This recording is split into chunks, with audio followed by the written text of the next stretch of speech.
guys, it's Katie's Creatures here.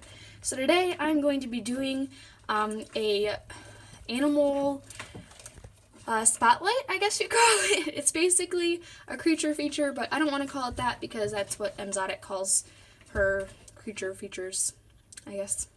So anyways, also, by the way, go check out her channel. Amazing. She's such a cool person. But anyways, I thought I would show you guys what the creature feature is today, which is a Uromastyx.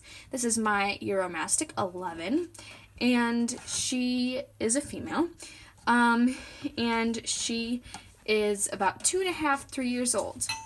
So I just wanted to show you guys her so that you guys could see her, so that you knew what the creature feature was about. And so just so you guys can see better, this is her. Okay, dude. Okay, settle down. So you can see, oh, by the way, I am doing this part quickly because I actually have to go somewhere, and then I'm going to film it, the actual facts part there. But anyways, so this is her. Just to point out some of her body features, you can see that amazing tail, dinosaur-like tail right there, and her beautiful colorings, her markings, not showing well on camera, but you can see that very well. I don't know if, there we go. And then we've got that very distinctive head. That's one of the easiest ways to tell if it's a Uromastyx or not, because of their head. It's very, like I said, it's very distinctive, and I'll tell you guys a little bit more about that in a little bit. So that was my Uromastyx 11 that you just saw. So I'm just going to be going over some different facts and background information on the Uromastyx. So the first thing is actually on their name. So the pet trade is commonly known to give simpler names so that people can remember. So the bearded dragon is not called the bearded dragon. That's not its scientific name. But the Uromastyx is, that's its full scientific name. It's Latin.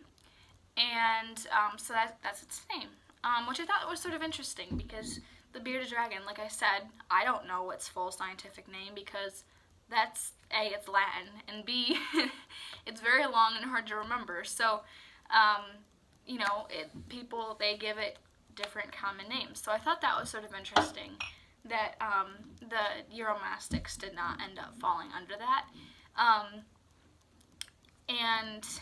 So yeah, I thought that was sort of interesting. So all species of Uromastyx inhabit the Sahara Desert, or the northern part of Africa. So this makes them very well evolved to handle heat. In fact, they have evolved so much that they need in captivity a basking temperature of about 110 to 120 degrees Fahrenheit. Again, this is because they're from the Sahara Desert, so they are going to need very high heat. And you see they have they have a very different body than, say, a leopard gecko or a bearded dragon or a water dragon. They have a very different body than those. They have almost a, I don't even really know how to explain it. It's just differently built. And the reason for that is because 99% of their food, or I'm sorry, of their water, comes from their food. And that leads me to my next fact, which for their primary diet is vegetation. So they are primarily herbivores. You can offer them every once in a while a rare treat of an insect, but that's just not, they don't have insects where they come from, because obviously not that many animals can survive the Sahara, and it's high heat and low vegetation, or I'm sorry, low water, and they don't have much vegetation either. So these guys mainly eat in the wild cacti and lentils. So, you know. But yeah, so 99% of their water is coming from their vegetation. I was watching a care video, and the guy said that he has never given his Uromastyx any water except from his vegetation, obviously, but no straight water in 7 years, and it's been absolutely healthy. So I thought that was sort of interesting, that it's very obvious that, obviously if it needed water, he would give it to him. I would hope anyways. I don't know him personally, but so I just thought that was sort of interesting. As far as what I choose to do, I do spray down my vegetables every once in a while just to make sure water is being given. Just squirt it with a little water. But you do need to make sure that there is basically no humidity in the enclosure. These guys do not like humidity. It can give them sick. So you're going to want to make sure that it's basically as low as you can possibly get it. So, let's see. Sorry if I'm looking down. I just want to make sure I get everything in this.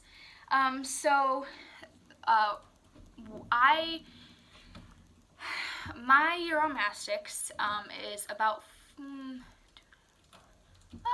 3 years old now. I adopted her from a failed breeding program, and it took me about 2 years to find her. These guys Uromastyx are becoming more common, but they're definitely not, they're not that common in the pet trade yet. And what you do find, they're pretty expensive.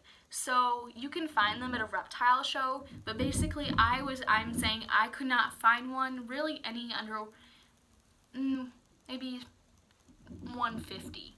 And that's from a breeder. And I really didn't want to, I adopt as many of my animals as possible.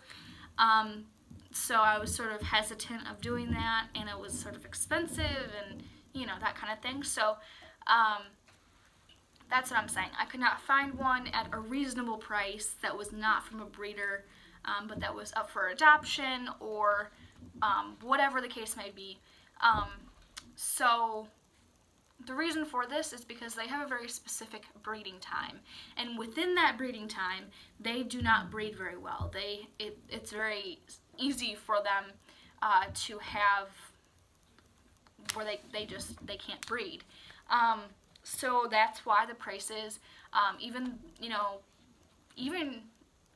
in areas where it's more common, prices for these guys are extremely high because of that fact. Just know that you're the people that you can get them from, it's just really hard to breed them. So, like I said before, mine was part of a failed breeding program. So mine wouldn't breed, so they didn't, what are they going to do with it? They can't, they're expensive to get in the first place, so it's not like they can just keep breeding, getting new ones to breed. So, that was sort of a hard thing to find. Like I said, I don't know if I mentioned this or not, but it took about 2 years to find her and find one up for adoption, up for one that was up for a reasonable price, because they're just so expensive. Once you get past that, though, which sort of leads me to my next fact, they, like I said before, they're basically vegetarians. Every once in a while, I personally have never offered her an insect yet, but every once in a while you are able to. It's a rare occasion, though, because, again, they're not used to it. But once you sort of pay that upfront fee, they're fairly inexpensive animals, because really the only thing you're paying for is their heating, which can get a little bit pricey, but if you order online like I do, it's a little bit cheaper. Obviously you have to make sure you have the UVB, UVA, heat, all that kind of thing, but if you order... Sorry guys, my camera died. Okay, so anyways, that is it for today. I hope you enjoyed, and please give it a big thumbs up, and comment down below what other videos you'd like to see, and yeah, so also push that notification bell right there to become part of our animal crew, and you'll get notification every single time I upload. So I hope you enjoyed, and I will see you guys later. Bye!